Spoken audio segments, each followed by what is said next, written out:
waa jërëjëf mbokk ya maa ngi leen di siyaar di leen ndokkeel di leen jox rek benn xibaar mooy man Bour Gueweul tant que président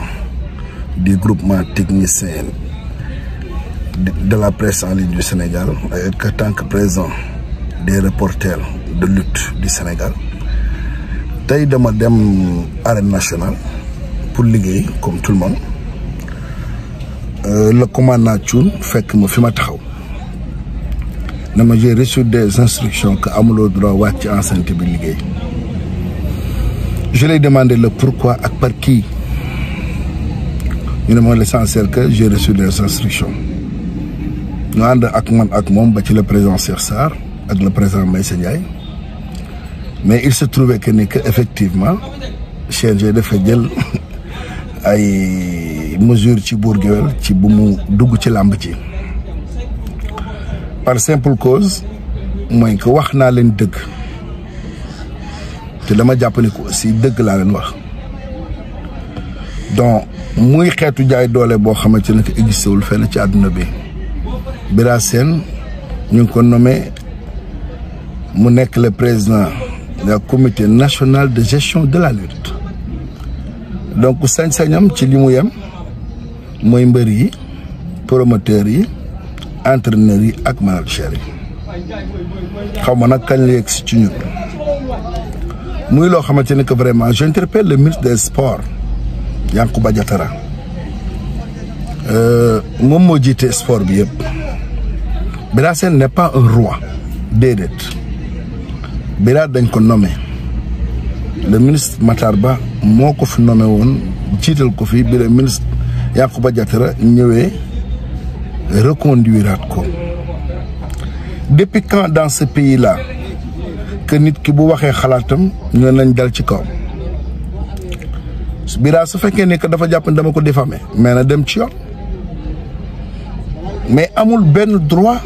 ci interdire ma wàcc ci làmb ji pour def suma liggéey tey boo gisee Sénégal ti nit ñu toll fii rawatina jeunesse bi xeetu jaay doole yi moo tax parce que ni doomu aadama yi di doxaleel nit ki bu mu jaawale li mu moom ak li ñu ko dénk Bira Sène liñ ko jox dañ ko dénk mais moomu ko am naa droit taxaw ne li muy def depuis le début lii ak lee baaxu ci man maay la unième personne buy critiquer le CNG ni ma ko defee CNG bi noonu laa ko defee sur le SYNPICS le doyen Bamba Kassé barki dem bi mu génnee wax lu ñu gëm ni que jàpp nañ ne ko du noonu man Bour génnaa def déclaration ne ko li nga wax d'accorduñ ci wala dëkk bi dafay bëgg a ñàkk yoon est-ce que tey jóg taxaw yi ak jaamaarloo yi tey warul leen tey mën a tax ñu xipp seeni bët xool xam ni Sénégal kenn moomu ko ñun ñëpp ñoo ko bokk te ku ci nekk ci ñun da nga ci am droit le président Bira Sène fi nga nekk Alioune Sarr moo fi nekkoon depuis 1994 def fi at yoo xamante ni que defuloo ko fi bi mu fi waree jóge na fi du yow le président Bira Sène yow yaay arrêté la presse en ligne yàlla xam na ko tuuti nga ci yow ak sa gàngoor ak ñi nga àndal tuuti ngeen ci arrêté Bour ak ñi mu àndal le président de la république gis nga site yu mag yooyu nga jàpp ni ñoo fi ni mënuñ ci yow dara yàlla xam na ko ñun nag suñu mission la ñuy def mooy informer juste et vrai loobu yi nekk suñu kaw yëpp xam nañ ko parce que li ñuy wane bëgguñu kenn wane ko te ñun ñoo koy wane parce que dafa doon suñu rôle que bu lii amee ñu wane ko waaye bu lee amee ñu wane ko tey tous ces centaines de jeunes là nekk ci presse en ligne bi tey daan seen doole mais kenn joxu leen liggéey état joxu leen ko kenn subventionné wu leen seen aide la presse yooyu ñi regg rek ngeen koy jox te pourtant booy yi le peu bi leen ak seen si di fay la ñuy dundee ak seen i njaboot donc j'interpelle monsieur le ministre Yankhoba Diattara monsieur le ministre bu la un homme comme Bira Sène yàqal sa liggéey bi nga ñëwee dañu tàllal loxo ba ma tasee géew ci kaw tribune bi dama leen tàllal nañ la suñu loxo devant un ami Cheikh Anta man la on est là liggéey ak defar rek moo ñu tax a jóg. donc Bira Sène tey jaay nañu doole làmb bu doxul dañ naan doxul su baaxul dañ naan baaxul su dee dafa am luñ ci war a changer dañu koy changer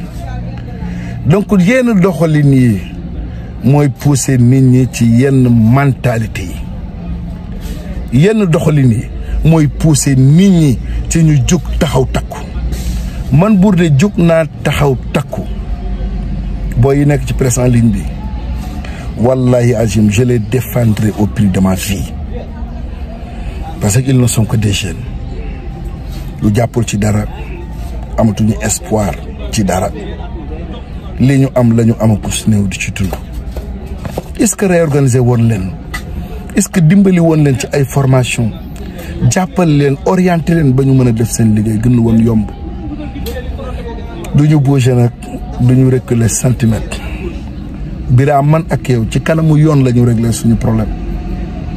ma xam est-ce que yow dafa am benn texte boo xam ne CNG daf ko bind jëmale ko ci nitu média li gaay naan la gat sa la gat sa mu ngi soog a jot entre la presse en ligne ak le CNG la gat sa mu ngi soog a jot entre le SYNPICS la correcte ak la presse en ligne li ñu yor ñun danañ ko défendre au prix de notre vie du ñu bàyyi des prédateurs nekk ci kanam di lekk di def lu leen neex te kenn du wax non ces jeunes là ay sénégalais lañu fii la ñu dëkk am fi ndey am fi baay am fi ay ndijaay yor nationalité sénégalais comme vous sénégalais bu ne ci kaw wala bu ne ci suuf amul déedéet nous sommes tous des sénégalais te ku ci nekk ci ñun am na droit wut noo dundee ku ci nekk ci ñun am na lu réew mi warloon teel ak yow donc loolu laa ne woon kàddu la yu may yëkkati bu subaa man Bour maa ngi invité toute la presse en ligne sama kër fële ca Grand Yoff xaar yàlla bu 17h jotee képp ku gëm ni que xeex ngir presse en ligne bi mooy sa yitte moom nga gëm man président Bour convoqué naa la sama kër suba à partir de 17h incha allahu ñu ñëw wax li ñu war a wax ba mu yegg ci nopp kilifa gi le président de la République nous ne sommes pas votre ennemi nous ne sommes pas des ennemis d'État déedéet defar moo ñu ñor defar moo ñu ñor ak lu defar réew mi ak lu dimbali Sénégalais yi je vous remercie.